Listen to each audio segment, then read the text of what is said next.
Okay, so this session is about macroeconomic policies, which is related with how governments have been approaching, in this particular case, to a recession. But then we're going to talk about how the macroeconomic policies are aiming towards achieving the four macroeconomic goals that we have already defined, which is increase GDP, reduce unemployment, have a low level of inflation or curb inflation rates, and an external balance of payments or trade balance as we have defined it so far. Let's first talk about what happened in the late 20s or 1933, as we call it, the Great Depression. So I'm going to ask you to draw a Keynesian macroeconomic model. Later we can say, well, how about the neoclassical? Well, you can use the neoclassical. Again, as we are adding into the neoclassical, the short-run aggregate supply curve, and not only the extreme neoclassical that just shows a vertical long-run aggregate supply. So because we want to explore Keynes particularly, I encourage you to use the Keynesian macro model, but we will see later how to approach using the neoclassical with the consensus model that we have learned so far. So pick a country from these four. So I'm going to show you data. This is real data from what happened in these countries between 1929 and 1932. This is just the years when the depression started to happen. Okay. So let's look at one of the shocks, but there are many shocks, but in this particular case, we're focusing on just one, which is how the net exports changed between these countries among themselves and among also the rest of the world, because these countries were trading between each other and also were trading with other countries in the world. So we see here that the shock is a net exports change or a change in the net exports of these amounts, so per country. So let's say you picked France, for example. Let's say France is your country. Then now we have a situation of how the shock created a shock, in this case, on consumption of goods and services from the rest of the world that you actually were exporting. So our net exports change, remember, this is the difference between X minus M. And in this case, in France, it was reduced by 54%. So this actually became 54% from the GDP less. So we're, sorry, this is the change in net export. Sorry, so this is the amount of exports that and imports that were now not traded. So this is the rate of change. Sorry, this is not from the GDP, but the change. So almost half of the exports, or maybe you increase your imports, which is not the case, but in this case, what happened is that France sold 54% less between these 3 years, and these other countries as well. So how can we explain a negative shock on the X minus M in our equation of AD? Okay, we know this is AD. Ceteris paribus, okay, now we're looking at a shift inwards of the aggregate demand. Okay, so I want you to evaluate using the macro model of ADAS using Keynesian, these different outcomes of the shock. What happened with the production of goods and services? This is related with what? GDP, or the output of the country. Then you have some values here. What happened with the general price level? We have another value. And what happened with unemployment? Another value. So you will see, depending on the country that you choose, that these numbers should make sense when we draw our model. And this is actually what helped Keynes to understand the model as we stand it right now in terms of the macroeconomic shocks that happen in between these years in the 30s. Let's look at the model. I'm going to talk about France decreasing 24% of its GDP. Their price level decreased 34%. So actually it decreased. We have deflation here. And also unemployment increased. Wow, look at that, 214% of unemployment change. So it almost doubled the level of unemployment by 200% between these years. So look at the Keynesian model. If the economy was producing at Y1, which could have been the equilibrium in 1929, okay? And then when we're looking at the shock, AD was affected, ceteris paribus, by the shock that we already identified there, minus 54%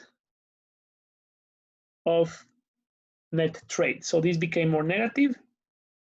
The impact on AD, now we have it.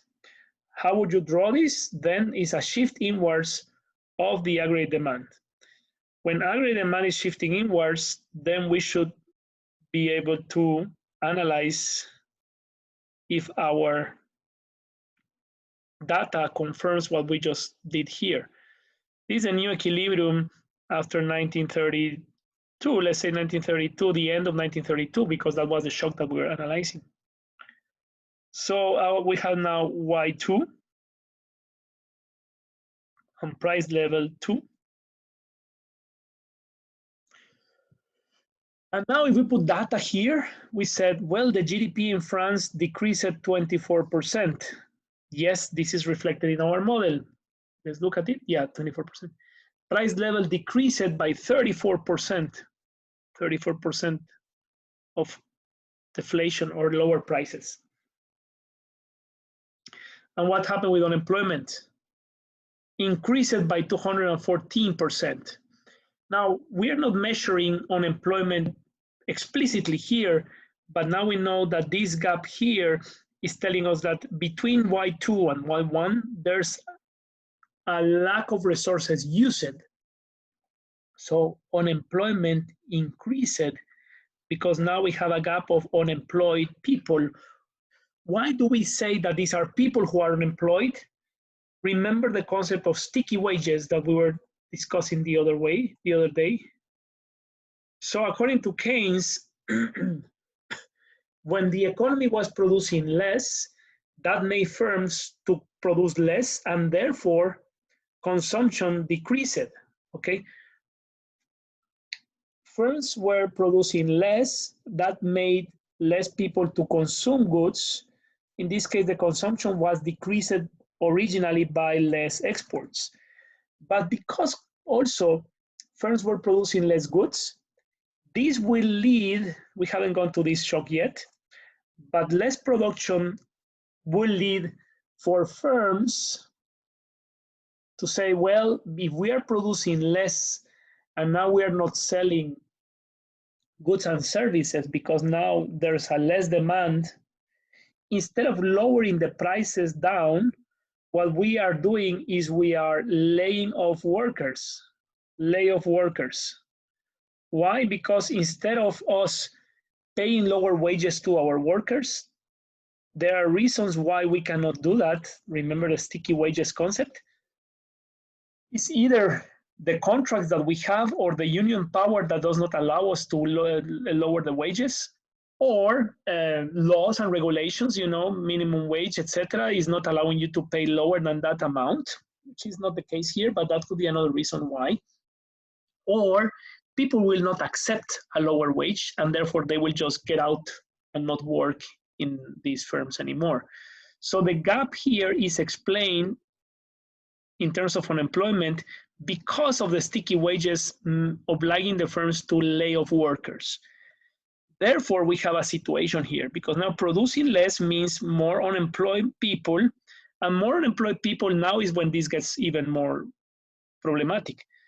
Unemployed people means that they have less income, okay? Higher unemployment means lower income of these workers that they are not working anymore. So income decreased, aggregate income. Remember the aggregate demand, the aggregate production is decreasing, less income is produced. So consumption will also decrease because lower income means lower consumption. Lower consumption will mean more people being laid off, and also some firms who are actually not selling their goods, they are not anymore opening, they are closing their stores. So this investment that was expected to happen eventually is not happening anymore. So what we see here is that one factor will drive another factor down and another factor down, and that will lead to a spiral of recession, okay? A recessionary spiral, some people call it like a snowball that is actually falling down because one thing leads to the other one.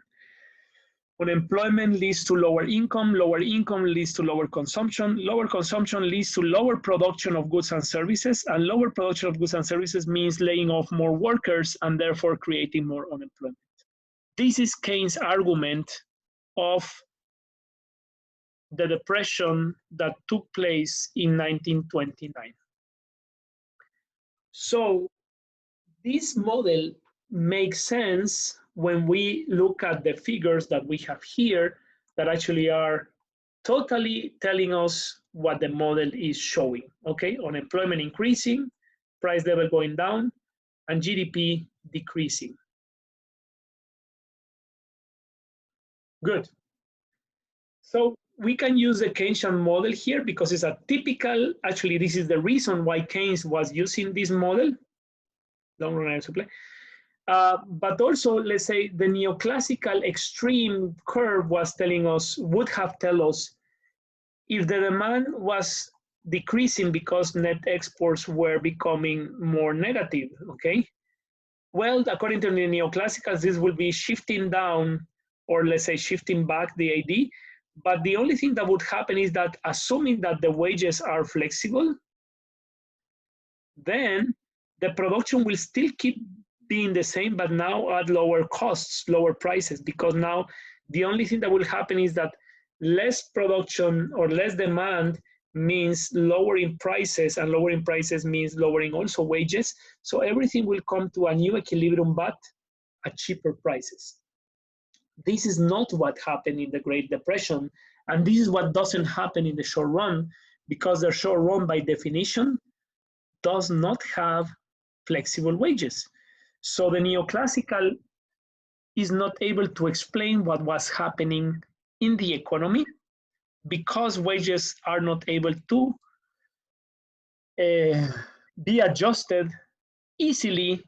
And that is when Keynes was saying, you know what, this short run explains also the long run because wages are not adjusted. Eventually they will be adjusted, but in the long run, we will all be dead, okay? Right now, this is what's happening. Unemployment is being creating, and is creating a bigger problem and another problem of the economy that is affecting also the short run and also the short run, whereas waiting for the long run to adjust will be taking too much time, because then the idea would be to absorb back all these unemployed people and go back to the full employment level. But that was not happening between, can you imagine, 1929 and 1932. The economy, instead of recovering back, was going downwards more and more and more. So in this case, we need to use, if you want to be more comfortable using the neoclassical model, then we need to add here what actually makes the model more realistic. The short run aggregate supply, because now the model of the neoclassicals are recognizing here that there's a time lap or a time frame that is when the wages are not adjusted yet. So we have to recognize that markets do not clear automatically in the real time, but there are some space of time that is not allowing the markets to clear in this particular case, because wages being not easily adjusted downwards. So with the economy faced a demand shock, shifting the demand, aggregate demand downwards, instead of finding its equilibrium very easily and very quickly, we are looking at a short run shock that is making the unemployment to appear. Why? Because wages are not able to be adjusted down easily. This short run, according to the neoclassicals, could be 1 second, a fraction of a second, or 20 years. It doesn't really matter, because the short run is when one factor of production is fixed. if we were able to correct the wages very easily, let's say at this point, let's say immediately, then the short-run aggregate supply will go back here and adjust back to the full employment level, because now wages are adjusted backwards, downwards, and then we have the new equilibrium back at cheaper prices. If this happens in a fraction of a second, then no problem, because then the economy is just adjusting wages down, prices down, everything went down, and then we come back to producing a certain amount, but at cheaper prices. Again, no problema. But this is not the situation. These were not 5 seconds. There were almost 3 years happening, and then the economy wasn't able to adjust or to absorb all this population that was unemployed. Okay, therefore, this model makes more sense to explain the economy in real time and not in the future time that it will happen eventually, you know. So that being said, the neoclassical model is also possible to use analyzing the countries that we were just looking at, but we need to add the short-run aggregate supply here, okay? So in that case, now everything makes sense. Deflation, yes, it took place. Lower price level. Decrease in GDP, yes, there's negative GDP growth, 24%. And unemployment increasing, yes, that happened between point A and point B. So when we add the short-run aggregate supply into the neoclassical model, then the model is what we will consider a realistic model that is taking into consideration the short run and the long run. So yes. So this is correct, and this is correct as long as we are analyzing the impact of the AD shift in terms of the fluctuation that was created in the short run. Okay. So if we look at this situation here, remember we're saying the trend of the GDP, this was the long run in the economy of the USA between these years. And then the recession took place, okay? So this gap that we see here, instead of keeping on the trend, that gap was explained by Keynes by saying we need to explain what's happening now. Unemployment increasing, GDP decreasing, price level decreasing. That's actually here. GDP decreasing. It was not really keeping its trend, okay? The recessionary gap is reflected in this hole that we just see as the W, remember. So all of this is the Keynesian model showing a gap between full employment and current GDP. So LRAS, price level, GDP. So this gap here, call it X. There will be this gap here, call it X. Okay. Again, we see here how the gap is shown here, and then we see how the economy starts to recover back again. The problem was the unemployment, okay?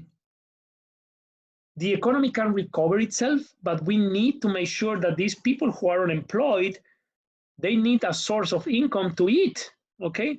If they don't eat, they die. So we are talking about even a humanitarian situation. Keynes wrote some books more related with the idea of saving lives. Actually, there's an interesting letter, if you want to Google that Keynes said, this is the letter for my grandchildren. And he was actually explaining that after this correction of the recession, using his policies, at this point in time, we as the grandchildren population, more you than me, will be more focused on other things, because the economy will have already fixed the problem of solving our economic problems in terms of material well-being. And according to Keynes, by this time, by the year 2000, I think he said 2040, at this time, we should be able to find more other humanitarian, moral, ethical questions to answer, more than just if we need to eat tomorrow. So because unemployment is a big problem, we want to check what was happening with unemployment during the Great Recession. And again, we see how the unemployment rate was around 5 and 10%, a little bit less, maybe 5% in average. We would say that was the natural rate of unemployment in the USA and the UK. But then the recession was showing this data. The unemployment spiked. Okay, the UK had almost 24% of unemployment rate, and the USA double-digit unemployment as well. So we see a situation, this is the UK, sorry. We see the situation here that unemployment increased, GDP decreased. Here we have the unemployment rate going up, and then after the Keynesian policies, it fall down. And let's focus again between the 1930s, what's happening with inflation. Actually, inflation was not really taking place, but it was negative price level. The change of price level was negative. So we started to face deflation, okay? So now we have the three elements. And the last one was the wages. You see how the wages here, I think this is the USA, yeah? So the USA wages, even instead of remaining lower or going lower, or even remaining the same amount, if this is an index of 100, the wages increased over the Great Depression. And they even kept increasing over time. So wages were not really adjusted downwards. One of the reasons of this was the union power, that they were saying now people are unemployed, and then instead of creating more poverty, firms and the government should actually pay higher wages. That actually was not the best policy to use, but that was what was used on that time. Okay.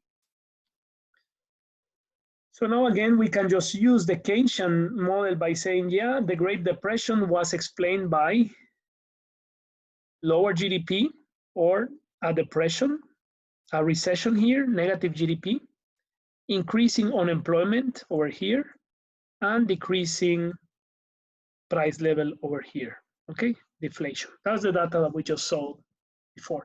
And how to explain this gap? Wages were sticky. So instead of adjusting wages downwards, unemployment started to increase. Here is just assuming that wages are flexible. We said that before, wages. So this is no longer the model to use when we are analyzing the Great Depression in the 20s. And this is what actually created the whole study of macroeconomics as we understand it now, because the models of Keynes didn't exist before the Great Depression. Keynes actually created this model. And this model was actually added later in the years. So Keynes was one of the fathers of macroeconomic analysis as we know it, because he helped us to explain the aggregate levels of production and consumption.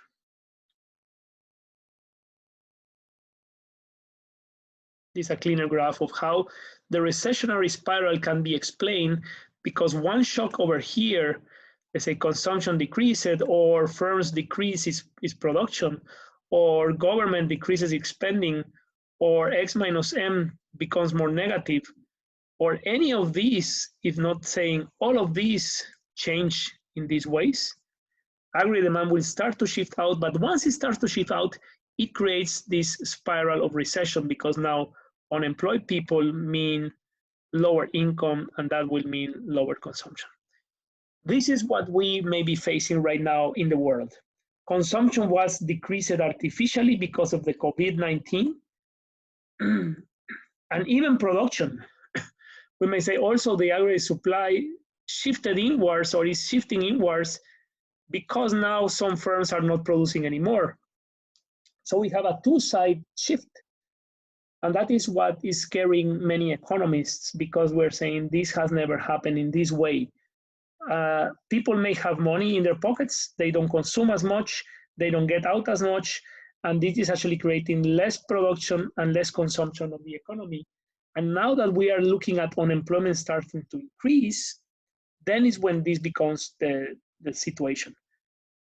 If people eventually run out of money, of their savings and any money that they can receive, that will mean that this will lead to lower consumption, and lower consumption will lead to more unemployment, etc. This is what everybody's worrying that may happen by December. And that is when the macroeconomic policies to correct the recession taking place. Okay, this is when Keynes again comes back into the big discussion. When the economy is booming, Keynes is dead. When the economy is in recession, the long run is dead, or in other words, we all will be dead in the long run. So the neoclassicals are dead. Okay, so this is kind of a shift in paradigms between economists who are more pro-Keynesians or policies and economists who are more neoclassical views, and they may have different views depending on how the economy is performing. If you read and you see movies, actually there are some links over here, but if you go and Google the New Deal, Franklin Delano Roosevelt in the USA used Keynesian policies to recover the economy of the USA, and they were proven to be successful. This was their motto: relief, recovery, and reform. So the idea was to create an economy that absorbed all these unemployed people. So someone had to employ all these people who are now unemployed. Who is going to employ them? The government. Big G, okay, the big government is going to start now hiring people. What do you think was one of the ideas of hiring people? Well, many of the roads that are created that we still see in the USA, many of the schools that we see happening in the USA, still working right now, even buildings, public buildings, infrastructure, even swimming pools. So many things that are used nowadays, even now, because they are the remaining of the what was created in the economy over that time, was the original idea was to create jobs. Let me see if I can show you a short video. Let's watch it very quickly. It's not even 1 minute. No, it's 11 minutes. I'm going to try to make it.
Place in the light.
Good. So you can see how they were talking about different projects that nowadays you may say even, wow, swimming pools, they are not really making anything productive. Well, they wanted to create jobs.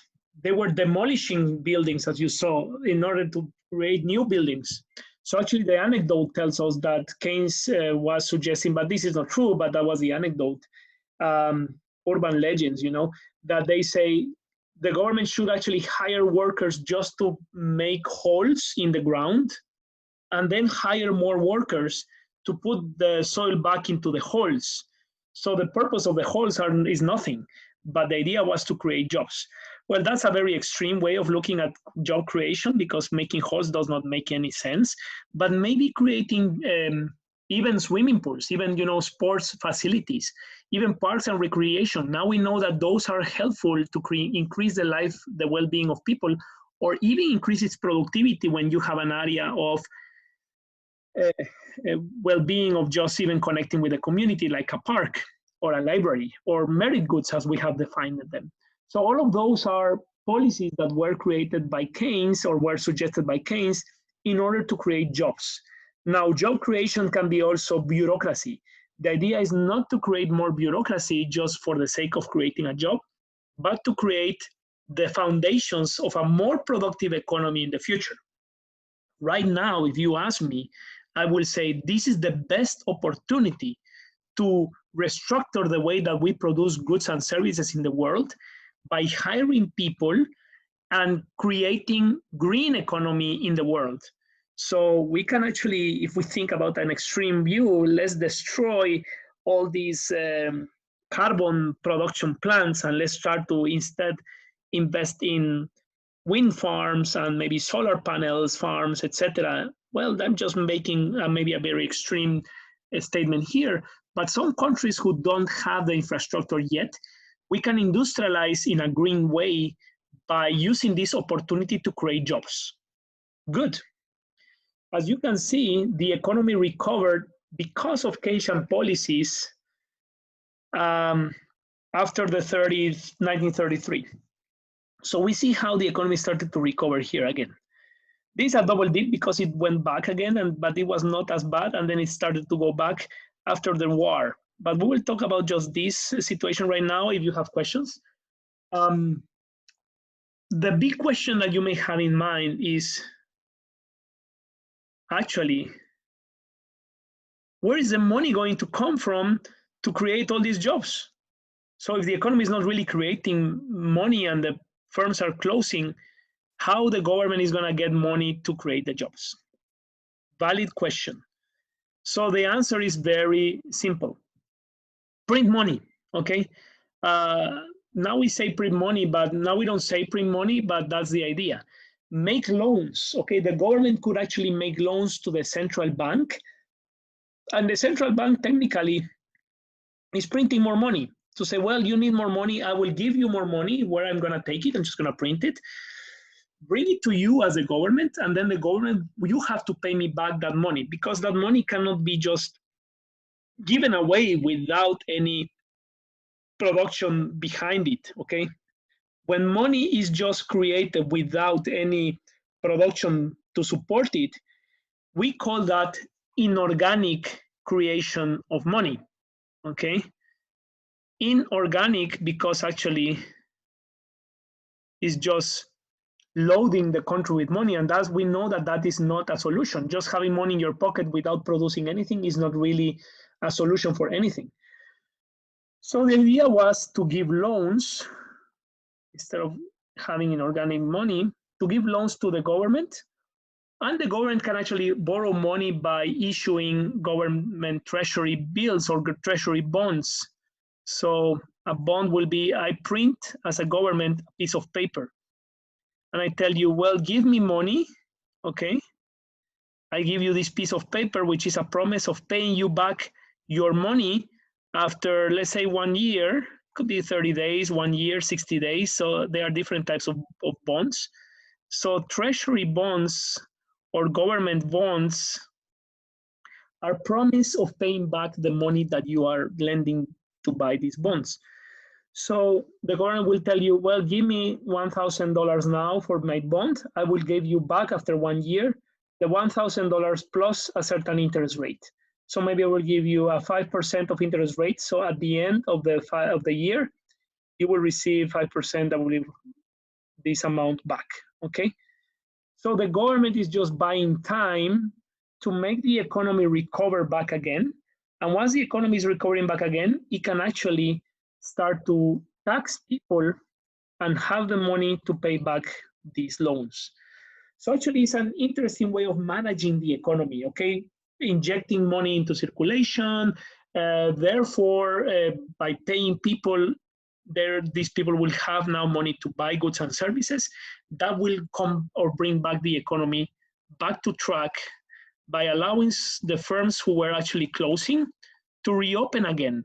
So unemployment will decrease, and therefore now the GDP will start to go back to its former full employment level, as we will expect to happen here.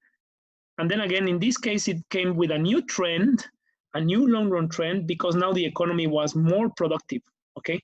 The economy actually had a different infrastructure here that allowed the GDP to be even more productive. So remember the productivity. So the productivity of factors of production increased because over here it was less productive. We have less, let's say, less roads, less bridges, even less education. So the education was lower here, the bridges and the infrastructure was lower. After the recession, it actually became bigger, people more educated, more roads, more buildings in order to produce more schools, etc. So that made the economy more productive. So we see how the trend changed here. Very interesting way of solving the problem, even looking for the future. Okay, this is what happened actually in 2008. Same thing, economic recession. And Obama, what Obama did, and in Canada happened the same. This is the 1990s, but again, if we look at, I'm just gonna skip this because this was more to continue the conversation about what happened in 2008, but was the same idea. So Obama did also Keynesian policies, and he started to say, well, we have to recover our roads that are now abandoned. So hiring people. So Obama was also saying we need to modernize our schools. So it hired people to modernize schools and give now the public health system. So Obamacare, as it's called, started to change the whole healthcare system towards a public one. Now Trump destroyed all of that, but that was the Obama administration using what we call demand side policies. So just to summarize, in order to achieve the 4 macro goals, which are increasing GDP, reduce unemployment, stable inflation, and a healthy balance of payments or a healthy trade balance, healthy or balanced trade balance. We will explore that next year. We can use the Keynesian perspective, or we can use the laissez-faire or neoclassical market liberalizing perspective. Keynesian is more linked with managing AD. Any of the components or all the components of AD are going to be what Keynes wants to focus in order to achieve these macro goals. The laissez-faire is more looking at the short-run aggregate supply to shift out. And if this is a structural change, it will change the long-run aggregate supply.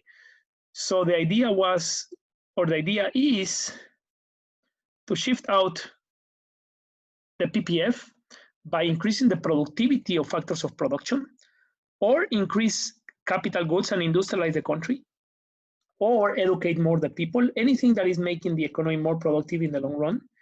So this is called supply side policies. That means less government intervention, more market intervention, let's say more market liberalization. Here, the government has a big role in managing any of these, if not all of these, components of the aggregate demand. So we'll focus on the Keynesian policies first, just to finish today. Keynesian policies are also called demand side policies. The focus is to manage aggregate demand. Okay.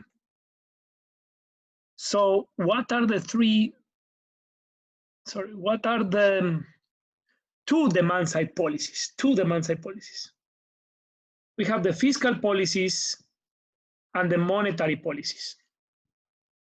When you hear the word fiscal, this is related with government budget, okay?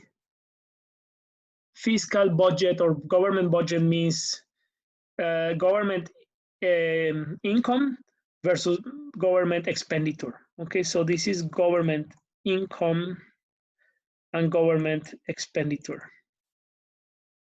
Government income is mainly related with taxes and loans, sometimes aid, and government expenditure is government expenditure, so the big G that we have said. Okay, so fiscal policies deal with anything that the government or the big G is going to be doing. Monetary policies are actually executed or even directed by the central bank of a country.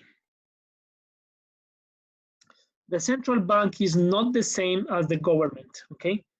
Central bank is a public institution that is autonomous, is not political, but it has its goals to keep nowadays inflation stable. But in the past, it was also aiming to find the 4 macroeconomic goals. Right now, this is a big debate if the central bank should actually only focus on inflation or the 4 macroeconomic goals. But let's focus on monetary policies first. The central bank could actually issue more money. Okay, so the central bank is the one who puts money into circulation. Okay, how to issue money in circulation? So we call the money supply. Basically, the money supply goes through private banks. So the central bank lends money to private banks, and the private banks will lend money to people, okay? And people could be households and could be firms, okay? So the central bank says, I'm gonna lend $20 million to the private banks at a certain interest rate, let's say 2%.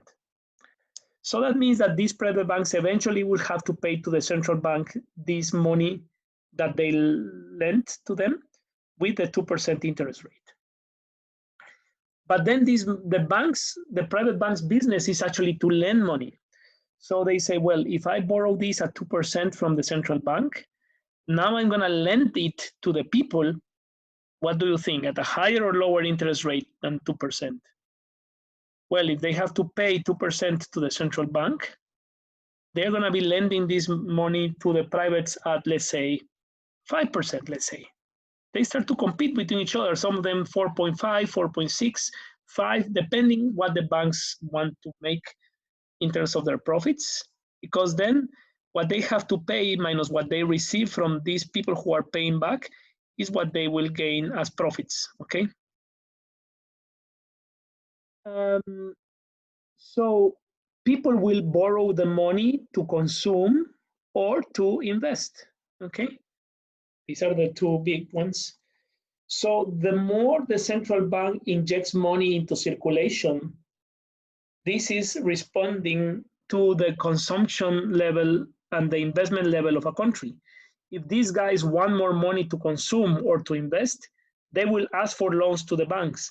And these banks, if they don't have money, they will ask for loans to the central bank. And that will come back, as we call it, intermediation or financial intermediation, okay? So the situation here goes when the monetary policies are related with this interest rate. So the interest rate is one of the tools that the central bank has to inject money into circulation or to increase or decrease these two variables, C and I. C and I are also part of what? Aggregate demand. So think about, if the interest rate from the central bank goes down, that means that it's cheaper now to borrow money. If it's cheaper to borrow money, there are more incentives for people to consume via credit and to invest. More consumption and more investment will shift out aggregate demand. Okay, so now we can see monetary policies are focusing from the Keynesian perspective to shift out or in the aggregate demand. The other tool that the central bank has is the money supply. Okay, the more supply of money in circulation, the more easy the people will actually find to make loans, because there's money idle in the private banks that is actually there available to loan, to be borrowed. So the abundance of money in circulation means lower interest rates, because these banks, they want to lend more money to these people. So the central bank actually injects more money, let's say, by providing lower interest rates here, that is making the money supply higher, and that is making banks to compete more with lower interest rates also. So these guys will have more access to credit. So we may say higher money in circulation will bring down the interest rates, or higher money in circulation will allow aggregate demand to shift out. Lower money in circulation will make the aggregate demand to shift inwards. Monetary policies are then related with the money flow in the economy via central bank, interest rates, and money supply. There's a last one called the reserve requirement ratio. Okay, I'm going to write it over here. Reserve requirement ratio. Think about 3 R's. Usually, very quickly, there's a percentage of all the savings that people put inside the private banks that they have to be untouched. Okay, so let's say the reserve requirement ratio of your country, this is a policy that the central bank has. Let's say it's going to be 10%. 10% of all the savings is going to be untouched. Private banks should not touch this money. Actually, this money is put aside and the central bank takes it.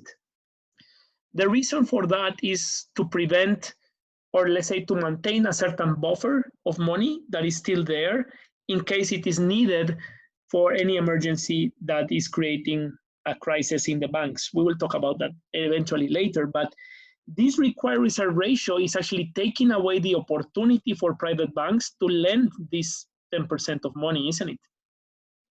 So if the central bank decides to lower the reserve requirement ratio, let's say now it's going to be only 5% or 2% of reserve ratio, that is allowing the private banks to lend that money to people. So that's again another way of allowing to the economy to have more money in circulation. Okay. So monetary policies are managed by the central bank, first of all. They are interest rates, money supply, and reserve required ratio. Okay. They focus on shifting in or out the aggregate demand because they will influence consumption and investment. Good. Fiscal policies. Fiscal policies are managed by the government, central government. These are taxes, okay? And these are also government expenditure, okay? Taxes, as we learned, will affect consumption, will affect investment, and eventually will affect imports and exports, okay? The higher the taxes, the lower consumption, the lower investment. Depending on the taxes, the lower imports, and eventually lower exports if this is a higher tax on exports. So we have certain impact depending on how are we focusing on the taxes on the X minus N. But these two big ones, because remember C and I are the biggest chunks of an economy, they are affected by taxes, okay?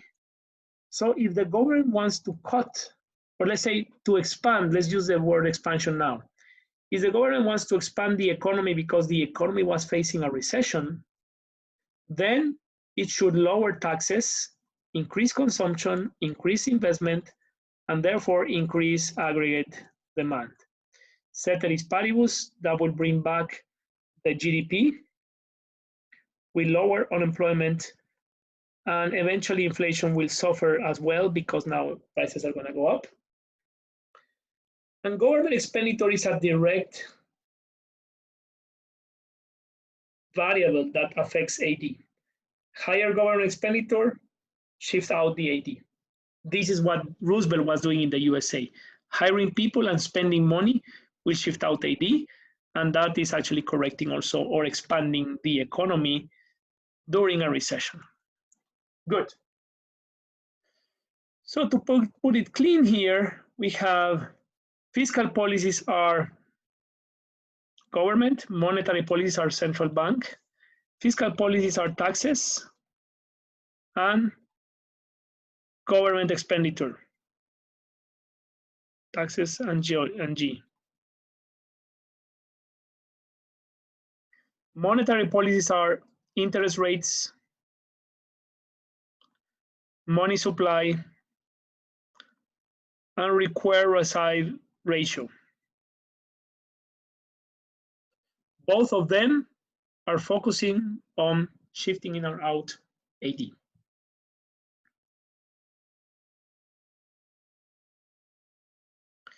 This is what happened in 2009. You can pause this video to see how fiscal policies were used by Obama in via taxes and via government expenditure. Look at this, is in the USA. I'm not going to stop here a lot.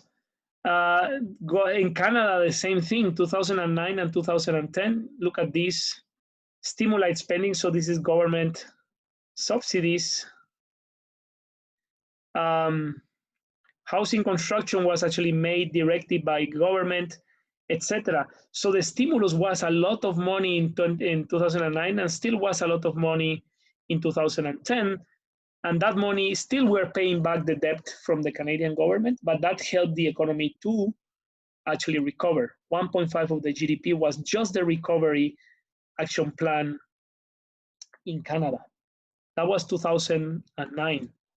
Now, remember when you went to Langford? Remember this? Remember this fountain?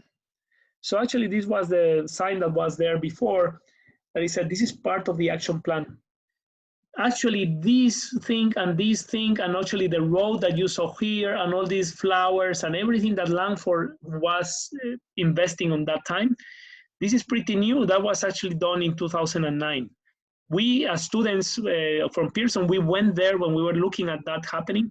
Actually, to build this thing, to build this roundabout, this was $6 million Canadian dollars that the Langford municipality invested just in 2009 to create jobs. Now we see this with different eyes. The purpose of doing this big sign was to create jobs, basically. The purpose for this roundabout is not to make the economy more productive, but to create jobs. We actually saw 4 or 5 people around this just planting the grass, you know? So all these people were hired just to plant the flowers here and to create this little thing. You can do it maybe with 1 person or 2 people, but that was creating jobs. Now, this is actually creating a nice environment for small businesses to invest. Sure, so it helped the economy to grow later. But at that point, at that time, it was part of the recovery action plan, okay? Municipalities were investing in this type of stimulus, which helped Langford. Langford never suffered a recession, actually.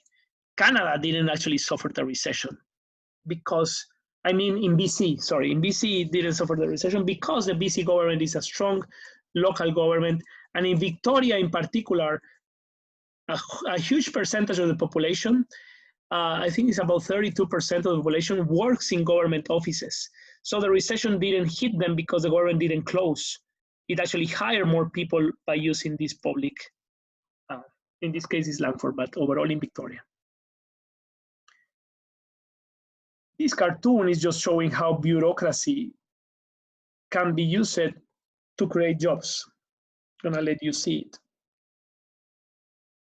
Now, is this what we want in our economy? Not really. Actually, just creating jobs for the sake of creating jobs is not what we want, because this is creating inorganic money, because just hiring one person to just have another office, to put another stamp so people can have another office and then have another stamp, etc. This is bureaucracy. And bureaucracy is not really making the economy more efficient. This is what you will read that people say red tape. Red tape is a lot of bureaucracy just going around and going around just for the sake of making a big government and not really making the economy more productive. So I personally am against these type of things. Some people say, well, we should actually hire people so there are more people working, the better, but not really making the economy efficient.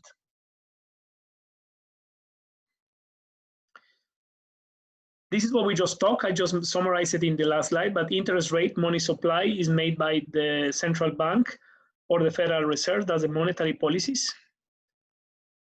And we can just see how the money emission or the money supply is done by the central bank.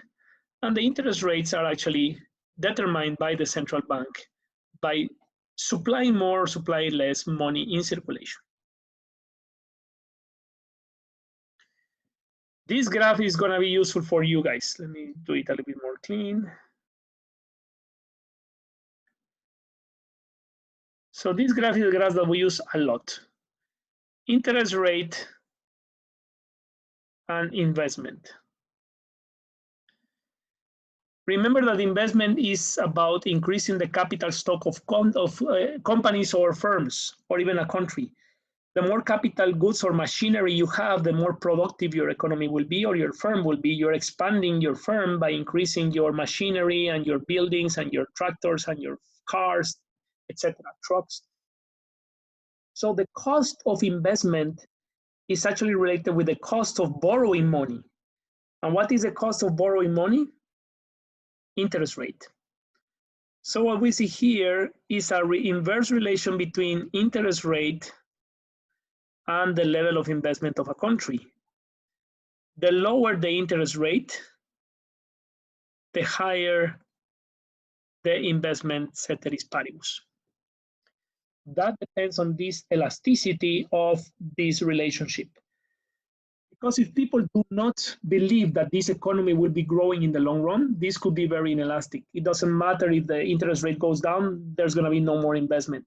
Or it could be more elastic. If people really believe in this country and they say, well, actually, this country is going to be booming in the next couple of months, the lower the interest rate, the more investment will take place, because then the only situation that was creating lower investment was the interest rate or borrowing money. The opposite is also true. Higher interest rate gives not many incentives for investment to take place, because now it's high price to borrow money. Borrowing money.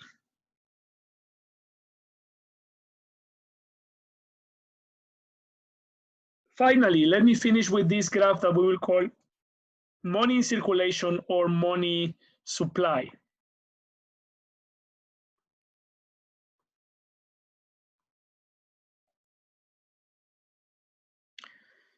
So this is the quantity of money in circulation. Circulation will be the cash that you have in your pocket, okay? The money that you have available to use to buy goods and services. This is currency. And we're going to put here interest rate. What is the relationship here? The demand of money in your pocket, okay? The more money in circulation means the demand of money in your pocket is going to have an inverse relation with the interest rate. So let's call it MD, or money demand.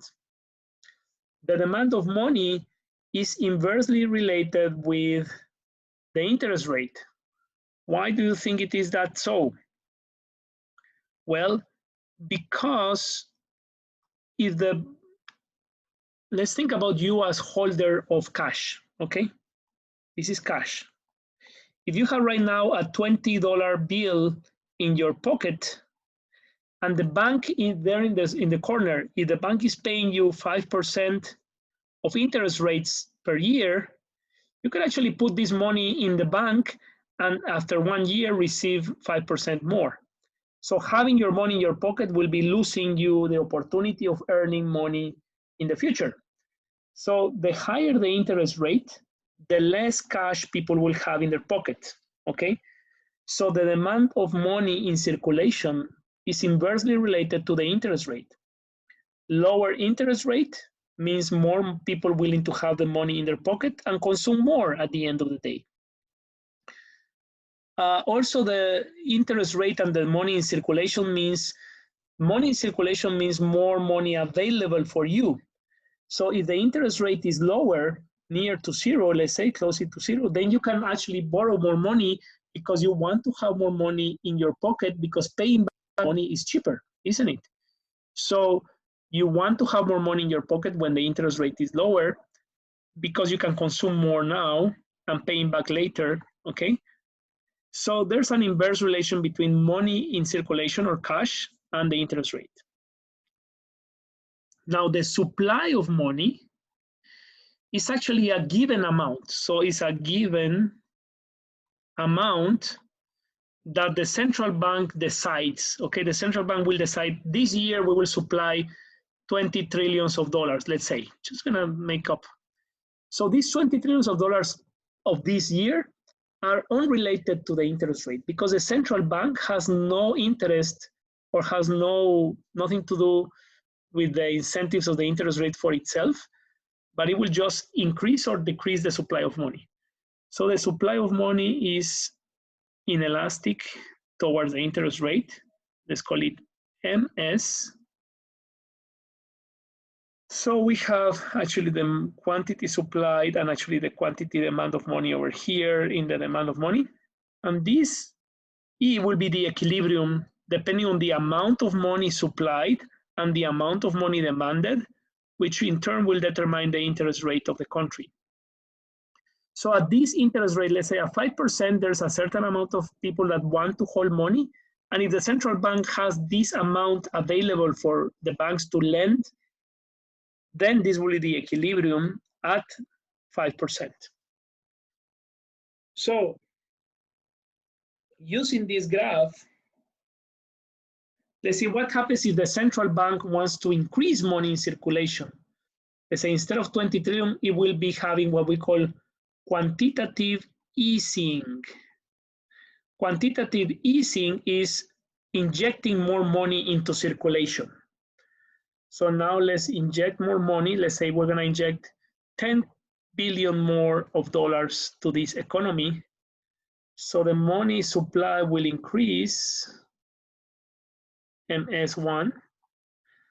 And that will mean that now the equilibrium interest rate is going to be lower. Okay, more money in circulation, lower demand of money, let's say higher demand of money because of lower interest rate. Now, because there's more abundance of money in the hands of the private banks, now the interest rate will go down because more people are willing to have that additional amount of money available by borrowing it at a lower interest rate. Lower interest rate, more demand, remember. So the central bank can actually manage the interest rate by injecting more money into circulation or increasing the interest rate by restricting the money, MS2, into circulation. So now we have a lower amount of money available, so the interest rate went up, and there's less demand of money. Okay? So this is what we call actually the money supply and money demand model, okay? Money circulation, supply and demand, MS and MD.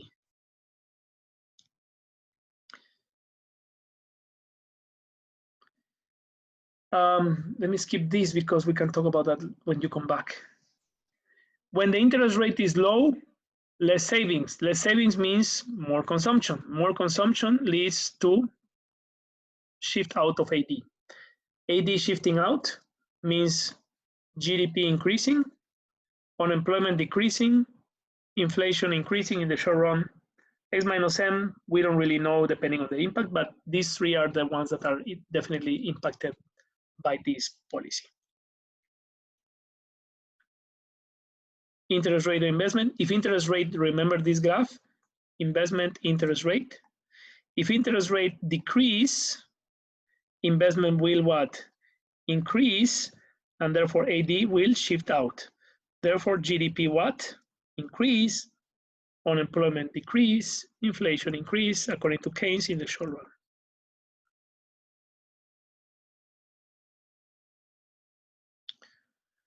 These are graphs of the Great Recession in the 2008. You see GDP decreasing, unemployment increasing, and then we see inflation decreasing. Typical Keynesian model.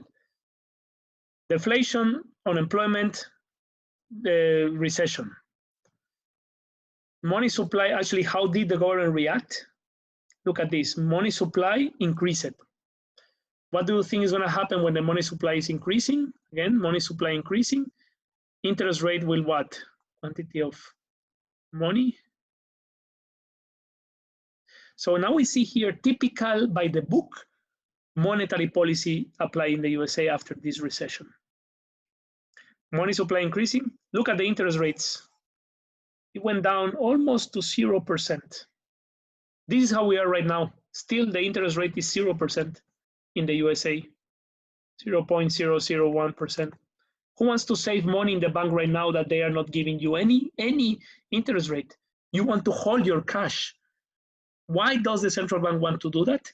Because if you have cash in your pocket, you can consume more. If you have cash in your pocket, you may use that money to start your own business, selling tacos in the streets.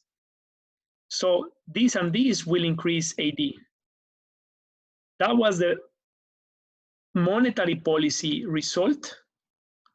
And look at this monetary policy and the economy. This was the economy falling down, economic growth falling down. And look at the interest rate.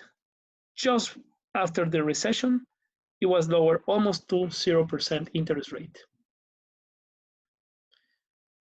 After the 0% interest rate, look at this, the GDP increased. So monetary policy plus reduction in taxes and increasing in government expenditure, fiscal policies, helped the US economy to recover in 2009.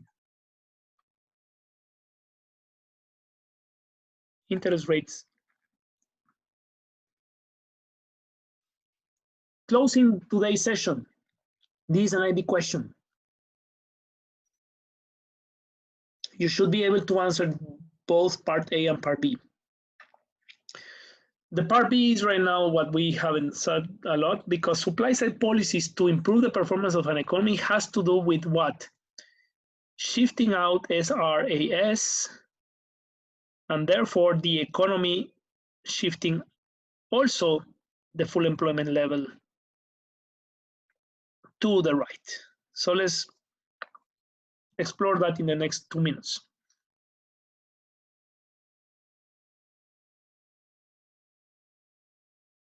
These were the demand side policies. This is actually aiming to answer part A.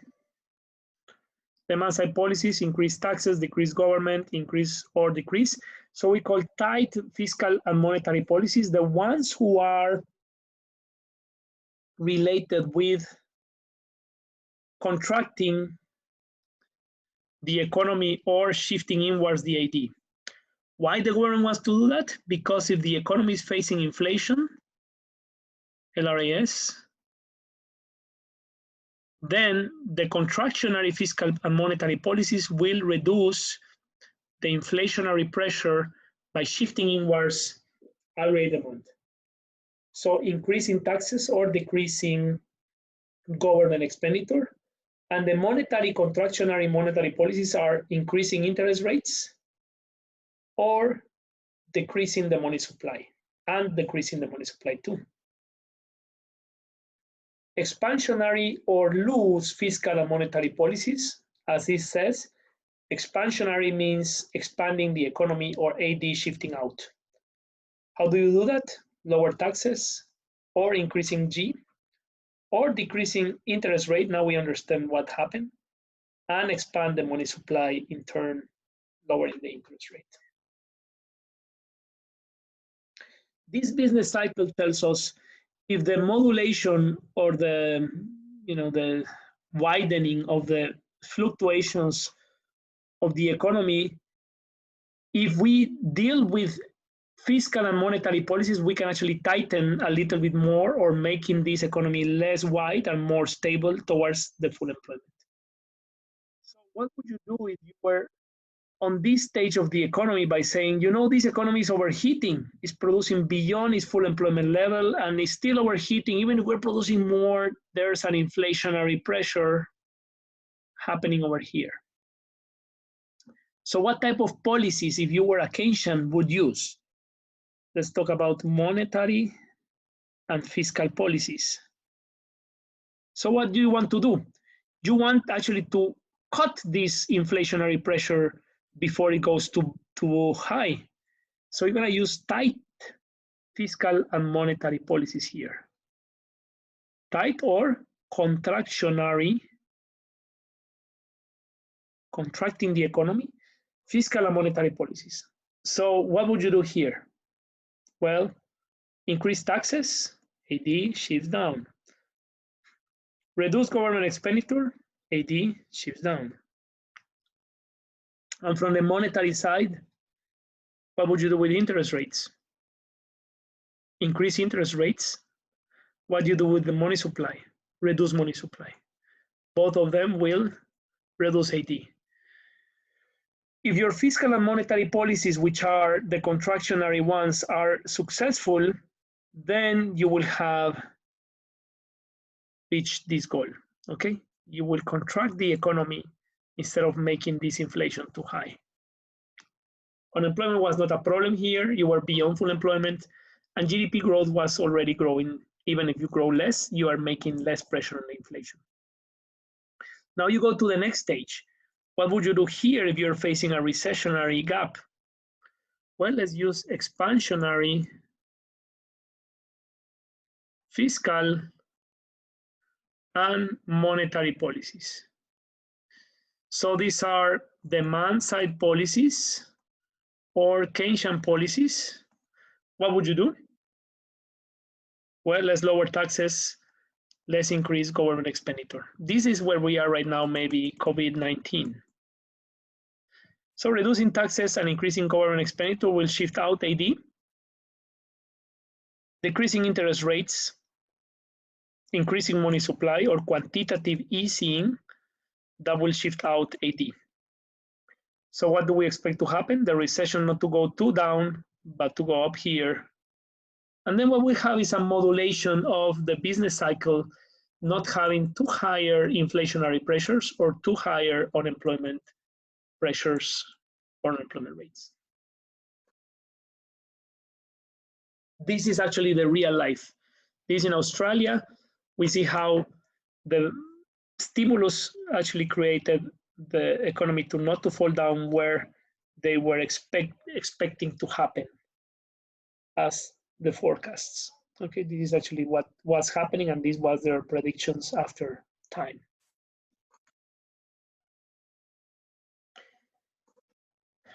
Oh, that's a lot, but we can see how Keynesian policies, remember the 40s and the 30s were Keynes.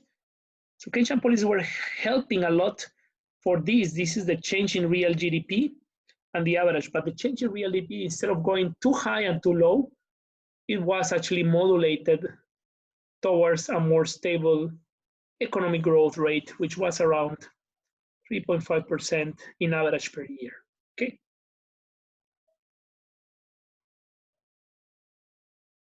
I'm gonna leave this slide here for you to check. All of these are concepts that are also in the book. We can refer to them next year when you come back, but I just want to finish by evaluating. Look at this evaluation of Keynesian policies. This is actually the depth, because now, this is after Obama. When Obama's approach to the recession by using Keynesian policies, This is the debt accumulation, because now all these policies have to be paid back via debt. Now, the debt is one of the biggest problems of the fiscal policies, because lower taxes means less ability of the government to pay back, and lower government expenditure, in this case will be expanding. Higher government expenditure will mean more spending money. So less money receiving and more spending spent means higher debt. Is your country able to pay back the debt in the future? This is what in the USA, well, they don't have not too many problems to do that, because everybody uses US dollars. They can print US dollars, everybody will demand them. This is very simplistic, we will talk about that later, but your country may not be able to do that. My country will not be able to do that. So debt is a big issue as a consequence of Keynesian policies. All countries in Europe increasing their debt after the recession in 2009. These are European countries. So I want you to think about cost and benefits of demand side policies, negatives and plus, and some problems of demand side policies. This is one you can actually check. These are evidence-based, but we can actually go by the book by saying, well, it takes time for these policies to take place. Instead of helping the economy, they may be, instead of making the economy to fall down when they need to fall down, maybe you are accelerating a recession because the economy was about to go down anyways. Or instead of creating a boom, you're actually creating more inflationary pressure because the economy was recovering in a more sustainable way than what the economy created, what the government created. So instead of being counter-cyclical, they are pro-cyclical. So that could be a risk of policies by making these fluctuations more widening instead of flattening them. If there's no enough confidence in the economy, investors may not even borrow more money, even if the interest rate is at 0%. That's happening in the world right now. Crowding out, the government takes over private investment. So instead of allowing the firms to make business, the government is taking the money and the loans to make a swimming pool. So that's one of the arguments, swimming pool, of the arguments of the neoclassicals. They say Keynes is actually making a mess in the economy because instead of producing more goods or instead of allowing entrepreneurship, he's just creating jobs for the sake of just creating jobs. That's called crowding out. Then again, we have the problem of reducing taxes that in the future will make the government to have less budget.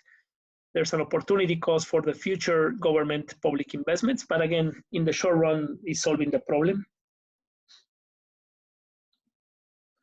The problem of borrowing money to foreign institutions for some underdeveloped or less developed countries is that they have to pay back.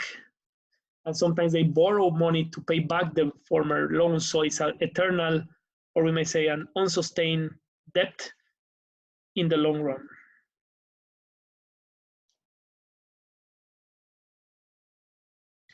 And there's a trade-off between reducing unemployment but increasing inflation. Remember, that is the problem of short-run Keynesian policies, that you have either or inflation or unemployment. That's going to be always a trade-off.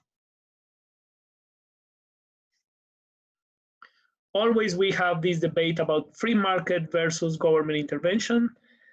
And we can finish by saying that the supply side policies are more related with liberating the markets. So if we have price level and GDP, the idea of the supply siders is to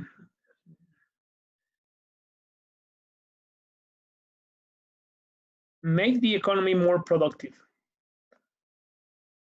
Instead of messing with the aggregate demand, the neoclassical approach and the supply side policies are focusing on, if the economy was already, let's say, I'm going to start with the full employment level. So how can we lead to higher productivity, lower, so let's say increase GDP, lower unemployment, lower inflation, or maintain the price level increasing? So if your economy is already here at the equilibrium and everything is working well, the supply side policies are more related with, let's try to shift out our productivity, our capacity to produce more. So we want to focus in the short run to increase our production by increasing either the FOPs, that will be industrialization, more capital goods, for example, or increase technological changes to make the economy more productive, or to increase education to make the economy more productive, but also mainly will be to reduce government intervention. If government is taxing, let's forget about the taxes. Government is making some regulations for firms, let's forget about these regulations. Government is providing public education, let the market provide education, because it's going to be more efficient to have firms producing more schools than just the government providing a B school. Health services, let's privatize all the health services. So privatization, less taxes, and market-based policies are the supply side policies. If the short-run aggregate supply is shifting out and this is a new structural change because the economy is more productive, now we have, assuming that also more investment is taking place, now we have a new AD. Now we have a new normal. The new equilibrium here is actually the consequence of liberalizing the markets. And this new equilibrium will bring out to a new full employment level, and the economy is actually, let's evaluate this. GDP growth, yes, check. Unemployment reduced, well, even the natural rate of unemployment, instead of being 3%, now is maybe 1%. Well, that is a healthy natural rate of unemployment because now we are making the economy more productive and people are actually working more. So unemployment rate, check. How about inflation rate? Now with the economy more productive, the inflation was actually even going downwards, depending on how these shifts are actually shaping the new normal. It could be maybe the same equilibrium. So inflation is actually being taken care of. So the macroeconomic goals are actually achieved very efficiently using supply side policies. Supply side policies can be interventionist or non-interventionist. This is a free market, no government. This is a more relying on some government intervention, like public education still is valid here because public education will provide higher human capital. Here, the non-interventionist will say privatize everything, okay? The only role of the state is to provide the law enforcement and ensure property rights. These two could be antagonists between each other, but they are totally pro efficiency or pro free market liberalization, even if the government is just relying a little bit on some temporary intervention. These are against Keynesian policies.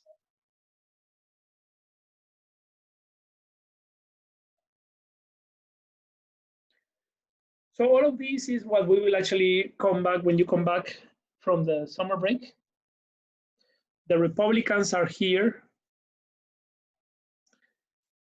more pro-markets, and there are some radical Republicans who will say, all taxes, no more taxes, no more IRS.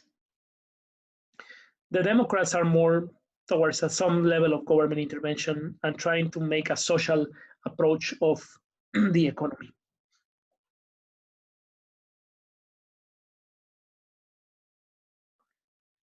Here's a short slide of the evaluation of supply side policies.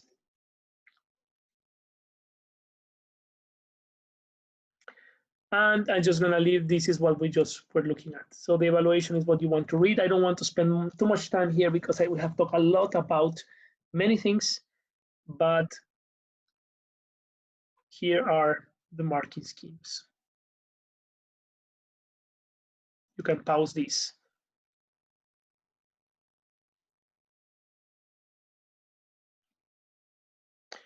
Is everything that we have seen so far? Sure, let's finish here.